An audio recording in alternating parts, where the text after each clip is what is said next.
मध्य प्रदेश के 4 लाख से ज्यादा सरकारी कर्मचारियों की सैलरी बढ़ने वाली है। ये उम्मीद 8वें वेतन आयोग को लेकर चल रही हाई लेवल मीटिंग्स के मद्देनजर जागी है। और ये मीटिंग्स भी ऐसे समय में हो रही है जब केंद्रीय कर्मचारी संगठन सैलरी और पेंशन को लेकर लगातार आंदोलन प्रदर्शन कर रहे हैं। फिलहाल सबसे ज्यादा चर्चा फिटमेंट फैक्टर की है, जिसे 3.83 गुना करने और 15,000 रुपए तक रिस्क अलाउंस की मांग उठ रही है। यदि इन प्रस्तावों को मंजूरी मिलती है तो प्रदेश में कार्यरत 4th क्लास से लेकर क्लर्क, शिक्षक, रेलवे स्टाफ, रक्षा कर्मचारी और वरिष्ठ अधिकारियों तक की सैलरी में जबरदस्त उछाल होगा। अब सवाल यह है कि आखिर फिटमेंट फैक्टर क्या है। दरअसल कर्मचारियों की बेसिक सैलरी में इजाफे के लिए किए जाने वाले कैलकुलेशन को फिटमेंट फैक्टर कहा जाता है। मिसाल के तौर पर 7वें वेतन आयोग में फिटमेंट फैक्टर 2.57 था, जिसे 8वें वेतन आयोग में 3.83 गुना करने की मांग की जा रही है। इससे कर्मचारियों की बेसिक सैलरी बढ़ जाएगी। फिटमेंट फैक्टर नई बेसिक सैलरी और पेंशन तय करने में मुख्य भूमिका निभाता है। रक्षा क्षेत्र के कर्मचारियों का प्रतिनिधित्व करने वाले संगठन AIDEF ने आयोग से कहा है कि कई कर्मचारी ऐसे विभागों में काम करते हैं जहां रोजाना जान और स्वास्थ्य दोनों पर खतरा बना रहता है। इनमें गोला बारूद फैक्ट्रियां, केमिकल यूनिट्स और अत्यधिक तापमान वाली औद्योगिक इकाइयां शामिल हैं। संगठन ने मांग रखी है कि ऐसे कर्मचारियों को हर महीने 15,000 रुपए तक का रिस्क अलाउंस दिया जाए। लगातार खतरे वाले कामों में लगे कर्मचारियों के लिए 10,000 रुपए मासिक अतिरिक्त भत्ता देने का भी प्रस्ताव रखा गया है। केंद्रीय कर्मचारी समन्वय समिति के महासचिव के मुताबिक फिलहाल लेवल 1 कर्मचारियों की बेसिक सैलरी 18,000 रुपए है।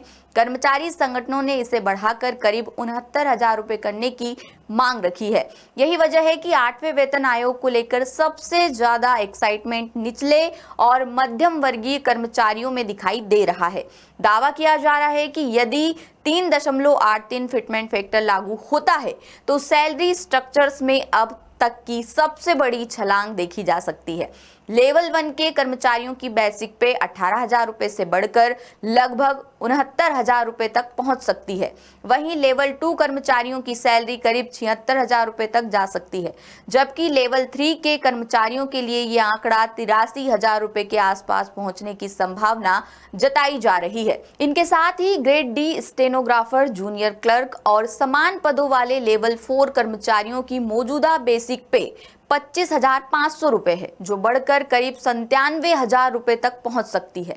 इसी तरह लेवल 5 कर्मचारियों को लगभग 1,11,000 रुपए तक बेसिक सैलरी मिलने की संभावना जताई जा रही है। एक्सपर्ट्स के मुताबिक मिड लेवल सरकारी कर्मचारियों के लिए भी वेतन आयोग राहत भरी खबर ला सकता है। लेवल 6 कर्मचारियों की बेसिक सैलरी 35,400 रुपए से बढ़कर करीब 1,35,000 रुपए तक पहुंचने का अनुमान है। लेवल 7 कर्मचारियों की बेसिक पे लगभग 1,72,000 रुपए और लेवल 8 कर्मचारियों की करीब 1,82,000 रुपए तक जा सकती है। इसके साथ ही लेवल 9 कर्मचारियों के लिए भी बड़ा बदलाव संभव माना जा रहा है। उनकी बेसिक सैलरी 53,000 रुपए से बढ़कर करीब 2 लाख रुपए तक पहुंच सकती है। बताया जा रहा है कि अगर आयोग कर्मचारियों की मांगों को मानता है तो वरिष्ठ अधिकारियों की सैलरी में भी भारी बढ़ोतरी देखने को मिल सकती है। आयोग की सिफारिशें लागू होने के बाद लेवल 13 अधिकारियों की बेसिक पे करीब 4,71,000 रुपए तक पहुंचने का अनुमान है। वहीं लेवल 14 अधिकारियों को लगभग 5,52,000 रुपए और लेवल 15 के अधिकारियों को करीब 6,97,000 रुपए तक बेसिक सैलरी मिल सकती है। इसके साथ ही सबसे ऊंचे स्तर के अधिकारियों में शामिल लेवल 18 कर्मचारियों की बेसिक पे 9,05,000 रुपए पर मंथ के करीब पहुंचने की संभावना जताई जा रही है। केंद्रीय कर्मचारी समन्वय समिति के महासचिव के मुताबिक अभी ये सभी आंकड़े कर्मचारी संगठनों की मांगों और संभावित गणनाओं पर आधारित है। फाइनल डिसीजन 8वें वेतन आयोग की सिफारिशों और केंद्र सरकार की मंजूरी के बाद ही होगा। लेकिन जिस तेजी से आयोग अलग अलग राज्यों और कर्मचारी संगठनों से सजेशंस ले रहा है, उससे साफ है कि आने वाले समय में जल्द ही केंद्रीय कर्मचारियों की सैलरी स्ट्रक्चर्स में बड़ा बदलाव देखने को मिल सकता है। कुल मिलाकर अंतिम फैसला सरकार के हाथ में है। अब देखते हैं कि सरकार क्या फैसला लेती है। फिलहाल आप इस बारे में क्या सोचते हैं, कमेंट करके जरूर बताएं। लेटेस्ट, इन्वेस्टिगेटिव और इन डेप्थ खबरें देखने के लिए ज्वाइन कीजिए द सूत्र का व्हाट्सएप चैनल, सब्सक्राइब कीजिए यूट्यूब चैनल, लाइक कीजिए फेसबुक पेज और पढ़ते रहिए www.daसूत्र.com।